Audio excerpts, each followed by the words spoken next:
इससे पहले बानी पीटीआई से जब मुलाकात में वक्फा आया, कुछ ना कुछ था ऐसा जो हो रहा था। जैसे पिछले साल जब उन्होंने लॉन्ग मार्च का ऐलान किया, उससे पहले एससीओ समिट था पाकिस्तान में, तो सिक्योरिटी रीजंस की वजह से कहा गया कि उनसे मुलाकात नहीं करवाने दी जा रही।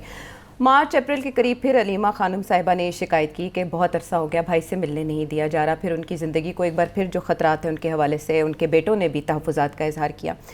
वंस अगेन हम देख रहे हैं 4 नवंबर के बाद से उनसे मुलाकात नहीं हो पा रही, यहाँ तक कि वज़ीर आला केपी को वहाँ जाना पड़ा, कुछ और अरकान असेंबली भी गए, महमूद चकजई साहब भी गए, उनकी बहनों पर वहाँ तशद्दुद रिपोर्ट हुआ।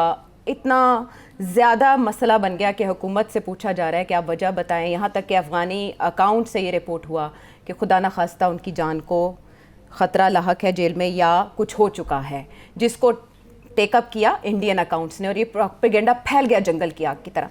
सिट साहब, हुकूमत को ऐसी सूरत में मुलाकात करवा देनी चाहिए जब इस कदर अभाम पाया जा रहा है, लेकिन हुकूमत क्यों नहीं मुलाकात होने दे रही? इस सवाल का जवाब कहाँ से मिलेगा?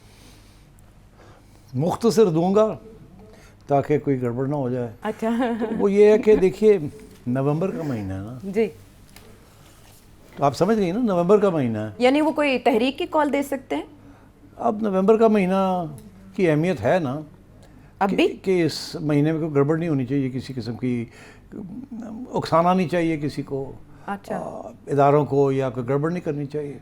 अच्छा। तो इसका ताल्लुक है कि अफरीदी साहब को अपॉइंट क्यों किया गया। अफरीदी साहब इज़ नॉट गंडापुर। गंडापुर साहब ने तो जो रवैया इख्तियार किया था वो तो दोनों साइड पे खेल रहे थे जी। अफरीदी साहब को इमरान ने सेलेक्ट किया कि ताकि लड़ाई करनी है हमने, और तो कोई वजह नहीं है। ठीक।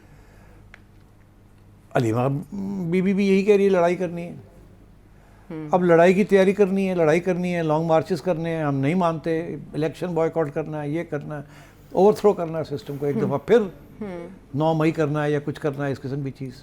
जी। तो इसलिए उनको लगाया गया था। अब उनको मुलाकात नहीं करने दी जा रही बिकॉज फ़िक्र ये है कि मीर खान साहब कोई ऐसे हिदायत कर देंगे, कोई ऐसा ऑर्डर इशू कर देंगे जिसके साथ फिर कोई नई टेंशन शुरू हो जाएगी, फिर कोई ना कोई उकसाना शुरू कर देंगे, फिर लॉन्ग मार्चेस की बात शुरू हो जाएगी। अच्छा। कि जी खान ने ये कहा, अब हमने करना ही करना है।